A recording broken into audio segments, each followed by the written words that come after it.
A brief intellectual music sting fades, followed by a voiceover mentioning reformed thinking. Welcome to the deep dive. We have received your stack of sources, and this time they're focused on Jewish life outside of the ancestral land of Judea. That's right. Specifically, we're looking at how Jews interacted with the pervasive and really dominant culture of Hellenism, all under the umbrella of the Roman Empire. And this material is just fascinating. It's not just a story of displacement. It really gives us a high-definition case study. It does. It shows how a people bound by their ancestral laws and this covenant identity managed to maintain who they were, While at the same time adopting and really utilizing the sophisticated culture that was all around them. It's a study in boundaries, in self-definition, and adaptation across, the entire ancient Mediterranean world. So that's our mission for this deep dive. We need to distill the core knowledge here. How far did this scattering actually extend? And what were the critical legal protections that Rome provided? Because without those, their persistence would have been much more difficult. And crucially, how did people, individuals and whole communities respond when Greek language, Greek philosophy, and just the Greek lifestyle came knocking? Right. How do they handle the pressure to integrate or even in some cases overwrite their ancestral ways? We're looking for the practical realities of what it means to live a covenant existence when you are a significant minority in a cosmopolitan, intellectually vibrant, and let's be honest, often hostile environment. Absolutely. The documents you've supplied, they paint a picture of just extraordinary conditions. You have a global people dealing with political rights, social tension, and this immense cultural pressure all at the same time. So how are we going to structure this? I think we can do this systematically. First, we need to define the geographical scope and the origins of this dispersal, the diaspora. Second, we'll analyze their legal standing under Rome, the specific privileges they were granted, and the political friction those exemptions created, especially in a place like Alexandria. Right, the flashpoint. Exactly. And finally, we will categorize the diverse spectrum of Jewish responses to Greek culture. And it really is a spectrum from, complete abandonment to a very sophisticated intellectual synthesis. Sounds like a plan. Let's start at the beginning then, the sheer scale of it all. We have to. Yeah. We must begin by just grasping the geographical distribution of the Jewish people during this period. It was vast. How vast are we talking? The sources, they draw on texts like the Sibylline Oracles and the historian Strabo, and they make a pretty striking claim. Which is? Strabo, who was writing right around the turn of the era, he observed that the Jewish people had, in his words, penetrated almost every town. Every town. He says it was difficult to find a place in the civilized world where this race had not already established itself and gotten a hold. That is just an astonishing statement. It really drives home the scope. This wasn't something confined to Judea's immediate neighbors. Not at all. It was truly a global presence, at least within the known world of the Roman and Parthian empires. A global presence. And this mass movement, the diaspora, which literally means scattering, the sources point out it wasn't an anomaly, right? Correct. Dispersions were common. You had Greek populations, Aramaic, Phoenician merchants and colonists scattered everywhere because of trade and conquest. That part wasn't unique. So what made the Jewish diaspora different? Two things, really. First, their intense ethnic connection, this idea that they could all trace their lineage back to the patriarch Jacob. A shared ancestry. And second, and this is the crucial part, their distinct adherence to a set of laws, the Torah, that set them apart from absolutely everyone else, no matter where they lived. Okay, so let's unpack how this all began, the formation story. The sources seem to draw a really important distinction here. They do. It wasn't one single event that created this. We have to differentiate between two fundamentally different types of diaspora formation. Which are compulsion and choice. Exactly. The initial large-scale scatterings came directly from military conquest and political force. It was not voluntary. This starts with the northern kingdom of Israel, the 10 tribes. Right. Their deportation to Assyria in 721 BC. That effectively just dissolved that entire entity. But the more significant one for later Jewish identity was the Babylonian exile. Without a doubt. The deportation of the Judean elites and others to Babylon after Nebuchadnezzar's conquests in 597 and then again in 587 BC, that was the origin point of forced displacement. That's where fidelity to the covenant really had to be tested, far away from the temple. But then, and this is the vital transition, the opportunity comes to go back. Yes, under the Persian decree from Cyrus the Great. Sheshbazzar and Zerubbabel lead the first returns around 538 BC. And yet, many Jews chose to stay right where they were, in Babylon. They did. And that's the pivot from compulsion to choice. It's essential for understanding why the diaspora became so stable. They built lives there. For generations, they had established businesses, communities, a whole social structure. They were willing to just abandon all of that for the, frankly, very difficult task of rebuilding Jerusalem from rubble. And that voluntary element, it just kept growing over time, didn't it? It did. Later waves of emigration were almost entirely voluntary. They were often spurred on by, the expansion of international trade and the stability that Alexander the Great and his successors brought to the region. And Greek became the common language. The Koine Greek, yes. Yeah. It became the language of commerce, of politics, of connection. It lowered the barriers to movement. And so you had ambitious Jews seeking economic opportunity or maybe just safety outside of the often troubled province of Judea. So with this expansion comes stability, and stability means opportunity. If you're looking for a better life, the diaspora offered these established trade networks and a shared language. It seems worthwhile to look closely at the major centers that are mentioned in the sources, because their influence was huge. It went far beyond their own borders. We have to start with Babylon. Babylon's story is just extraordinary. It begins as a place of forced exile, but it remains this incredibly vibrant and authoritative center of Jewish life, even after the return to Zion was allowed. Its significance really can't be overstated. Why did it stay so influential? Well, the sources suggest a few things. First, geography. It was connected to the major east-west trade routes, which gave it real economic stability. And second, the community itself was highly structured. Very. It had a self-governing hierarchy that had been established over generations. They had deep roots. And that structure allowed it to gain, I suppose, a kind of spiritual and intellectual authority. A huge amount of authority. The sources note that some of the key editorial work on the Torah, establishing the authoritative text, that happened there. And major figures came out of that environment. Absolutely. People like Ezra and Nehemiah, the very leaders of the return and rebuilding effort, they are products of the Babylonian community. And even centuries later, you have Hillel, one of the most respected rabbinic teachers of all time, who came from Babylon. And you can see the lasting legacy, can't you?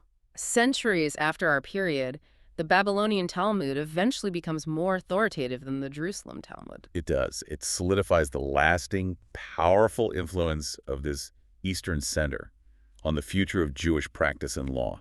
The sources also mention a framework for self-governance within Babylon. Yes, there's clear evidence in text mentioning elders or a council of elders. And there's even mention of a specific high-ranking court official, sometimes named Pedaiah, who oversaw the people's internal affairs. But he still reported to the king. Oh, yes. He reported to the ruling imperial power. But this shows a sophisticated structure for managing internal community life while being, externally subject to the empire. It became a kind of template for diaspora communities everywhere. Okay, let's move west. The other major center mentioned is Egypt, with Alexandria as its crown jewel. And this center was formed mostly voluntarily. It became a place of asylum for people fleeing instability in Judea, even as far back as Nebuchadnezzar's time. But the sources bring up an even earlier settlement that puts Alexandria in context. Right, the Jewish military colony at Elephantine. It was established by the pharaoh far up the Nile, way back in the 6th or 5th century BC. So these were Jewish soldiers? Jewish soldiers and their families, and they were allowed to have their own temple and practice their own sacrificial cult miles and miles away from Jerusalem. What's so striking about the Elephantine example is the early evidence of syncretism. It is. The source material notes that these diaspora Jews in this remote location were found swearing oaths by the God of Israel alongside other Egyptian gods. And even sending money to support the cults of local deities? Yes. It just illustrates the inherent spiritual danger of isolation and cultural pressure, even before the full force of Hellenism really arrived on the scene. So Elephantine is like a pre-Hellenistic warning sign of the challenges ahead. That's a great way to put it. Alexandria, though, that became the true metropolis. It drew in a massive Jewish population. And the sources say that this community, they felt culturally much closer to the Greek citizens who ran the city than they did to the local Egyptian population. They did. That social distinction, that feeling of being culturally Greek but religiously Jewish, would become political dynamite later on. So by the time Rome solidifies its control, what we have is this vast global Jewish community. It's spanning from Babylon to Rome itself. It's highly decentralized, but it's still culturally unified by common law, even if it's already differentiated by local language and customs. That's the scene. A scattered people held together by a book and a memory. Okay, so with that geographical scene set, we have to shift to the political reality they faced under Roman rule, because the tolerance Rome gave them, it wasn't guaranteed. Not at all. And the sources highlight a critical point here. The consistent practice of ancestral Jewish laws and customs was generally accepted and, most importantly, often formally protected by the Roman state across the entire empire. And that protection, which was extended to Judaism as a recognized ancient tradition, a religio licita, that was absolutely essential for them to survive as a distinct people. It was. It basically legalized their separation from core aspects of civic life. It allowed them to be a people in the empire, but not fully of it, especially when civic demands clash with the Torah. And the sources credit Julius Caesar with setting up this framework. Yes, Caesar established these empire-wide privileges, and Augustus later confirmed them. Securing this legal framework essentially codified Jewish distinctiveness into Roman law. Let's get into the specifics of those privileges. The sources lay out 4 major categories, and the level of detail shows just how much Rome had to address. It does. The first, and maybe the most relevant for daily life, was the right to follow their ancestral dietary laws. This meant they could set up their own markets. Exactly. Specialized markets where they could get ritually clean foods. This wasn't a small thing. It got around the critical problem of Gentile markets, where the food was often sacrificed to idols, which the Torah explicitly forbids. Right. So think about the logistics of that. It implies a whole internal organization to keep supply chains ritually pure, and it required external recognition from Roman authorities that these separate markets were necessary. So for you, the listener, this meant that in any major city, a Jewish resident didn't have to choose between earning a living and compromising their covenant fidelity. That's the practical effect. The second category was about Sabbath observance. This provided 2 huge exemptions. It did. First, they were exempted from being conscripted into military service. This was a big issue because military life just could not accommodate a soldier who couldn't bear arms every 7th day. And the second exemption? They were exempted from being summoned to court on the Sabbath. That's a major concession. I mean, military service was often a pathway to Roman citizenship or status. It was. By exempting them, Rome was, on one hand, reducing potential conflict within the legions, but on the other, it was affirming the sanctity of the Jewish calendar in the eyes of the law. The state was explicitly acknowledging and accommodating the practical burden of the Sabbath. Okay, the third privilege was about their religious economy. The right to collect the half-shekel tax for the temple in Jerusalem. The didrachma, yes. And even more critically, they had the right to transfer these funds, and we're talking about a lot of money, from their provinces all the way to Judea. And you have to imagine the local governors weren't too happy about that. Not at all. Think about the amount of wealth involved.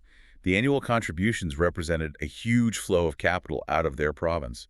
Governors often looked for ways to redirect or just confiscate those funds. But the sources say the Jews usually won on appeal. They did. When opportunistic governors like Flaccus in Asia Minor tried to seize the funds, the Jewish communities appealed directly to Rome, and they usually won. This shows that the protection was robust.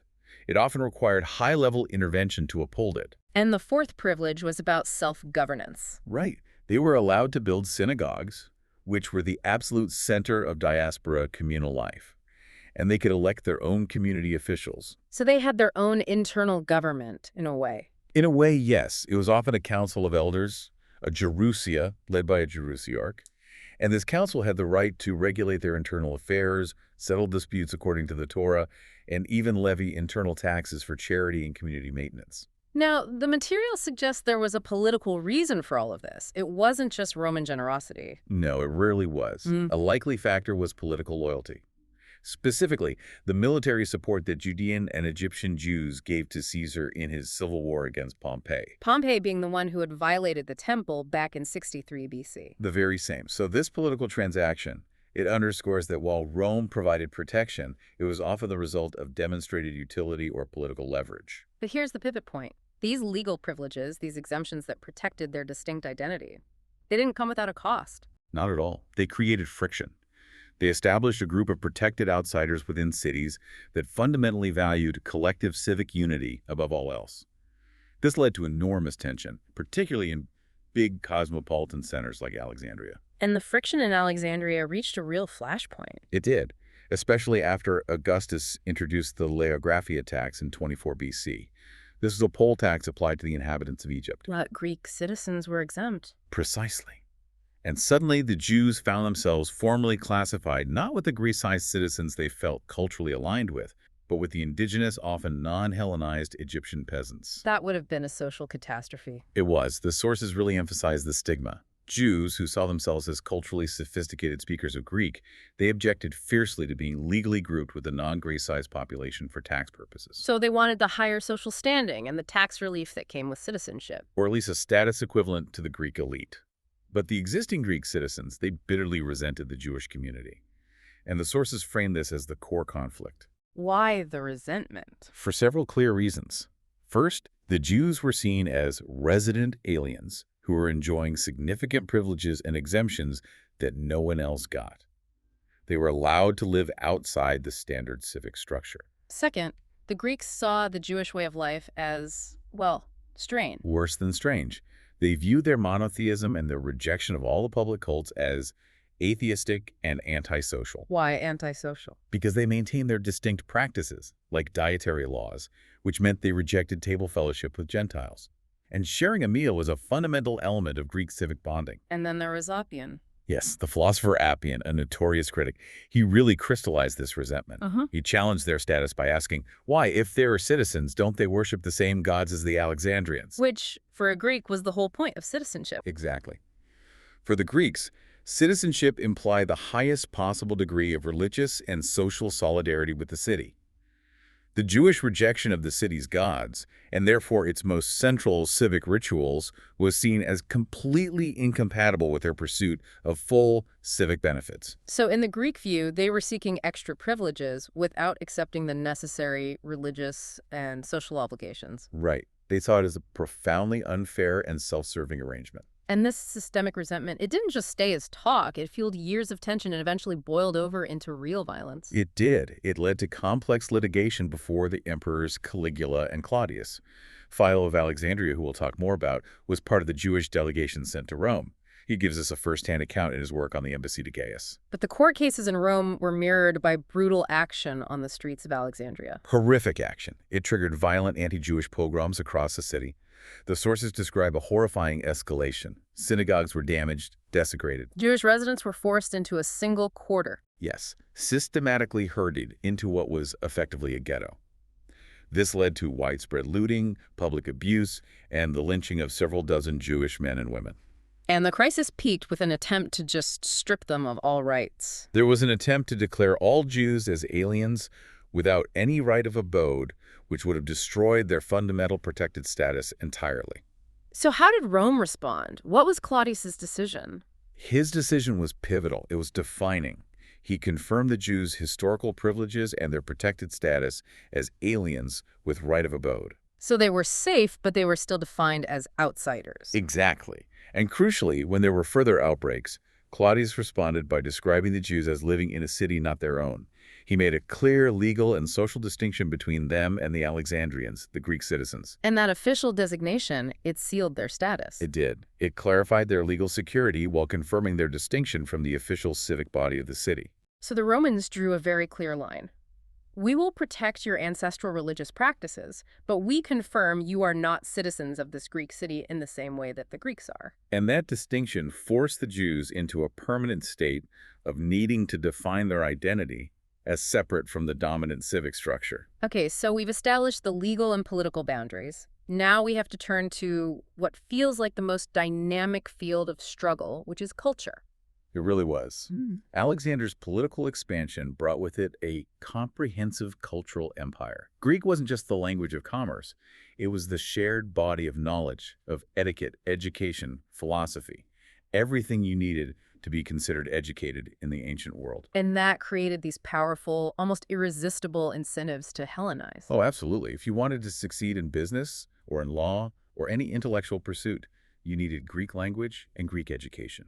In this process, it took place in almost every part of life. Let's break down that process of Hellenization in practice, starting with the most basic step, language. Language is first.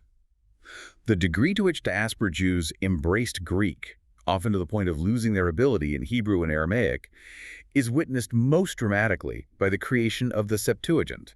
The Greek translation of the Jewish scriptures. Yes, completed as early as the mid-3rd century BC. And the Septuagint, the LXX, it was essential for practical reasons. It was.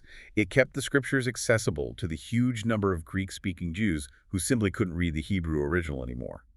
But the act of translation itself, that carried tremendous cultural and theological weight. How so? Well, it brought the Jewish scriptures directly into conversation with the philosophical and ethical language of the Greek world. Can you give an example? Sure. The Hebrew term Torah, which means instruction or teaching, was translated as nomos, which means law. But nomos carried a whole philosophical connotation in Greek that Torah didn't fully have. It connected God's instruction to Greek ideas about cosmic order and natural law. So the translation itself was an act of cultural interpretation. It was.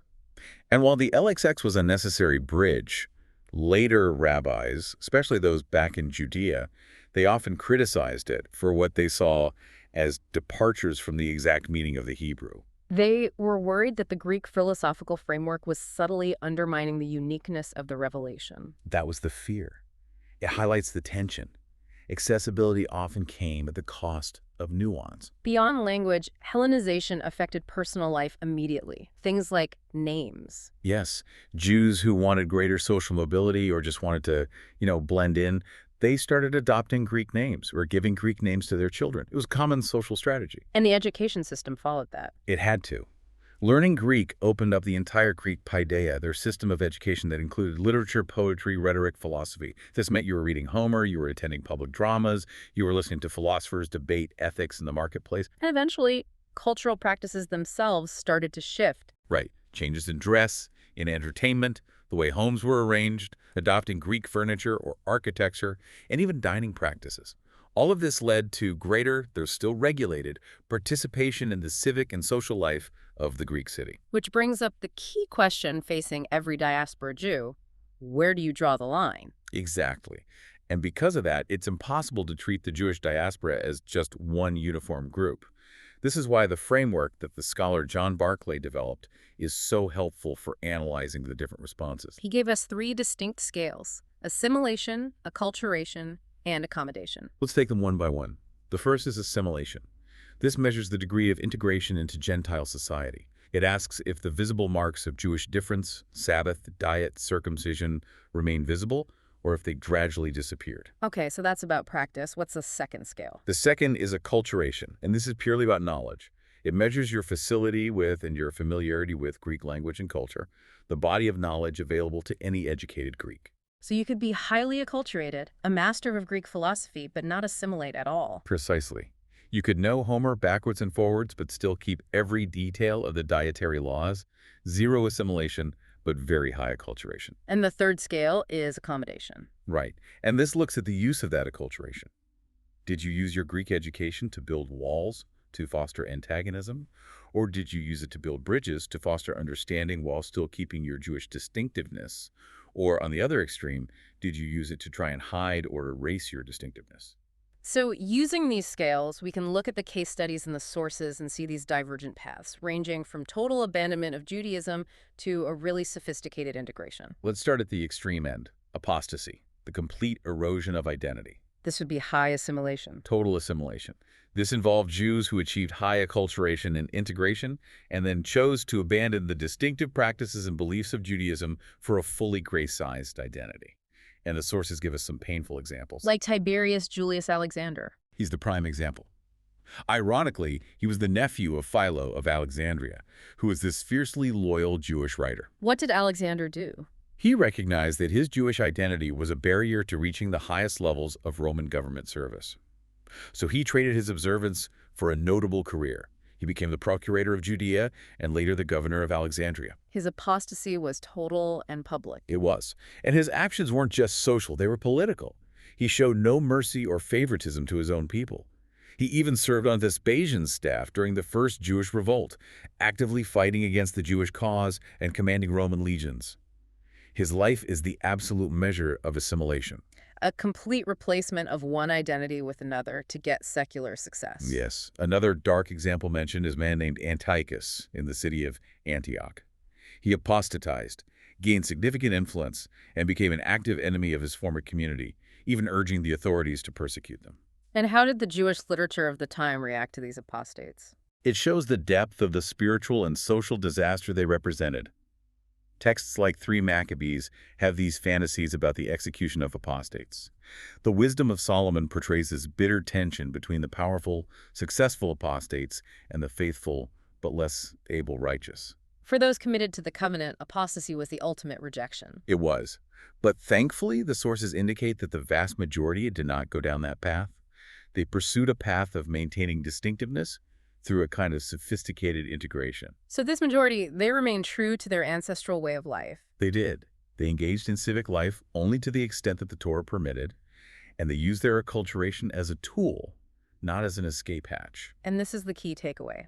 A high level of skill in Greek language, literature, and philosophy did not automatically mean a relaxing of attachment to Jewish identity or the Torah. Not at all. They leveraged the dominant culture without being consumed by it. We can see this in writers like Pseudo-Ezekiel. A great example. He was a diaspora writer who used his skill in Greek literary style.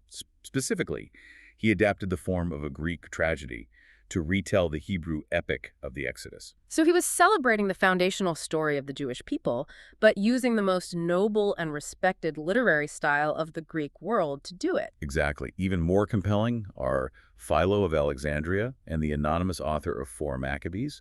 Both were highly Hellenized writers. In fact, the sources suggest Philo was far more deeply educated in Greek thought than the Apostle Paul would be later. And yet their devotion to the detailed practice of the Torah was never in question. Never. Their approach wasn't to get rid of the law, but to explain its rationality and its moral superiority using Greek terms and concepts. They were essentially representing Judaism as an ethical philosophy. That's a perfect way to put it. They explained Judaism in a way that made sense to the wider Greek world, aligning the law with Greek ideals of virtue and piety. This was a critical strategy. And it served 2 purposes, didn't it? An external defense against critics. And, maybe more importantly, an internal tool for strengthening the adherence of their fellow acculturated Jews who might be feeling the pressure to assimilate. Let's look at Philo's method. He interpreted Genesis and Exodus allegorically. He did. He didn't see the stories as merely historical. For him, they were instructions about the soul's journey from being a slave to the passions toward perfection in virtue. Can you give an example of his allegorical reading? Sure. When Philo writes about the construction of the tabernacle in the wilderness, he doesn't just describe the materials, he interprets them. The menorah, with its 7 lamps, becomes a metaphor for the soul's intellectual ascent through the 7 liberal arts, with the light representing wisdom. So the physical object points to a philosophical truth. Exactly. Or the high priest's garments with their specific colors and designs, he interprets those as symbols for the cosmos itself, or for the different virtues a spiritual leader needs. So his goal was to show that the seemingly strange rituals of the law were actually the physical embodiments of universal, rational truths that Greek thinkers were also searching for. Yes. His argument was essentially that Moses was the first and the best philosopher. And the author of 4 Maccabees did something similar. A very similar project. Yeah. He sought to strengthen adherence by showing that the Jewish way of life wasn't substandard to Gentile practice. Rather, it was the only true way to attain the highest ideals that the Greeks themselves prized. And he argues that the Torah is the God-given discipline that empowers the mind to rule over the passions. Which was a central idea in Stoic and Platonic thought. He argues that the rigorous adherence to the law is what trains you in the 4 cardinal virtues of Greek ethics: justice, courage, temperance, and prudence. You can see the specific links. How does the Torah teach temperance? Through the dietary laws. The self-control required to abstain from certain foods teaches the mind how to control its physical desires in general. And courage. For that, he uses the story of the Maccabean martyrs who faced torture and death rather than violate the law. This proves, in his view, that devotion to the Torah instills the ultimate moral strength needed to resist both tyranny and pleasure. So the intention here is not to diminish the literal keeping of the law. Not at all. It's to provide a rational, ethical framework for upholding it in a Greek context. This intellectual accommodation allowed Jews to maintain high acculturation without giving in to assimilation. This brings up that crucial internal tension, the spirit versus the letter of the law. These writers interpreted things philosophically, but we have to be clear about their motivation. We do. Their motive was never to excuse people from departing from the actual observable law. Philo was very strong on this point. Extremely.